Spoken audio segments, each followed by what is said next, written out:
नमस्कार, मैं हूं Amod Srivastava. Amazing thought, amazing message, amazing information की दिशा में आज एक कदम और आगे।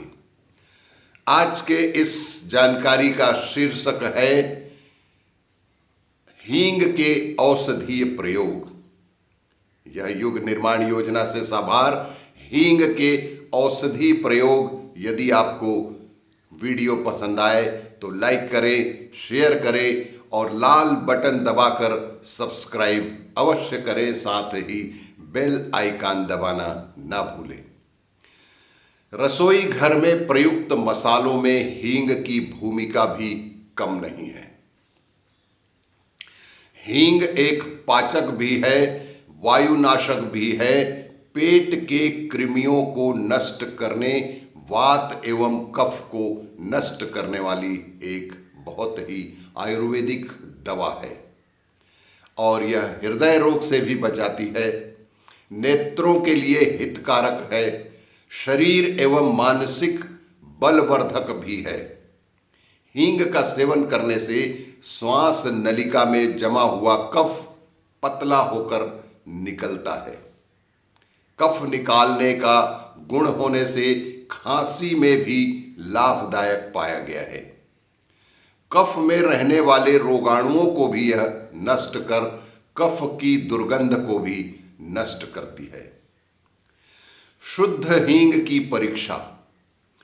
जो हींग पानी में डालने पर धीरे धीरे पूरी तरह घुल जाए और जल शुद्ध दूध की तरह दिखाई दे तथा कोई अवशेष बर्तन के तल में ना बैठे, वह हींग शुद्ध हींग होती है।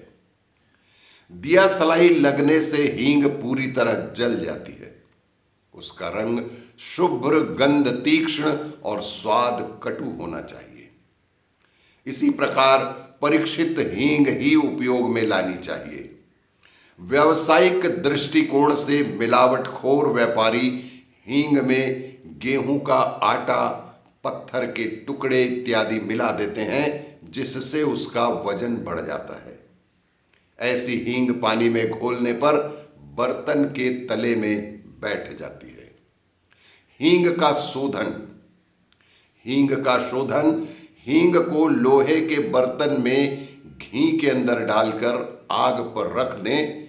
जब कुछ लाल रंग हो जाए तब उतार कर उपयोग में लाएं। विभिन्न रोगों में प्रयोग। मानसिक रोगों में, मनोरोगों में मस्तिष्क के ज्ञान तंतु और मज्जा तंतुओं में कमजोरी होने के कारण मस्तिष्क बाहरी घटनाओं के प्रति अधिक संवेदनशील हो जाता है, जिससे भूलें होती है। निराशाजनक विचारों में दिन रात डूबे रहने से मानसिक अवसाद जैसी स्थिति उत्पन्न हो जाती है। मानसिक कल्पनाएं भयग्रस्त बना देती हैं। अनेक मनोविकृति जन्म लेने लगती है। ऐसी विकट परिस्थिति में हींग का आधा ग्राम नित्य प्रयोग उपर्युक्त विकृतियों का निराकरण करने में पर्याप्त होता है। गंभीर रोगों में, आंतों के रोग तथा कृमियों को नष्ट करने के लिए हींग के पानी का एनिमा देना लाभप्रद होता है। साइटिका, वात, लकवा, पक्षाघात, हिस्टीरिया का दौरा, मलेरिया ज्वर में भी हींग बेहद लाभकारी है। सन्निपात के लक्षण दिखाई दें तो हींग कपूर बटी की गोली देना चाहिए, जो बहुत ही लाभप्रद होता है। गोली न निगल सके तो हींग को अदरक के रस में घिसकर जीभ पर लेप कर देना चाहिए। इससे नाड़ी की गति में सुधार आता है, हाथ पांव का कंपन मिटता है। रोगी का हाथ पैर पटकना, कपड़े फाड़ना, अनाप शनाप बकना आदि उपद्रव शांत हो जाते हैं। हींग कपूरवटी के साथ कस्तूरी देने से घबराहट, चक्कर आना इत्यादि रोगों में भी लाभ मिलता है। प्रसव के समय हींग देने से गर्भाशय का संकोचन होकर परिस्राव साफ हो जाता है।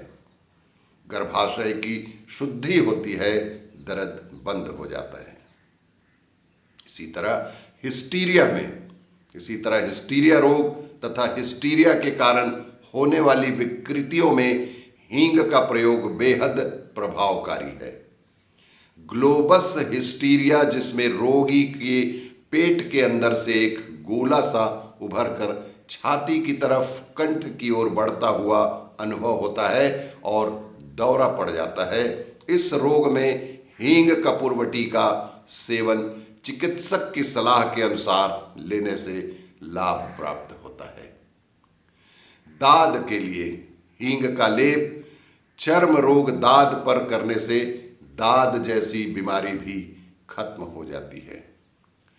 कान में साए साए की आवाज एवं बहरेपन के लिए भी हींग और सौंठ चूर्ण से 4 गुना मात्रा में सरसों का तेल लेकर तथा तेल से 4 गुना मात्रा में अपामार्ग का पंचांग रस घोलकर 1-1 बूंद कान में डालने से कान के दर्द एवं कान में जो आवाजें उत्पन्न होती हैं उससे हमें निजात मिल सकता है। तो घर में बाकी सारी सामग्रियों के साथ हींग का प्रयोग अवश्य करें, जो कि शरीर के लिए, हमारे स्वास्थ्य के लिए बेहद लाभकारी हींग है। और भी इसी तरह की जानकारियों के लिए देखते रहिए मेरा वीडियो। लाइक करें, शेयर करें और सब्सक्राइब अवश्य करें। धन्यवाद।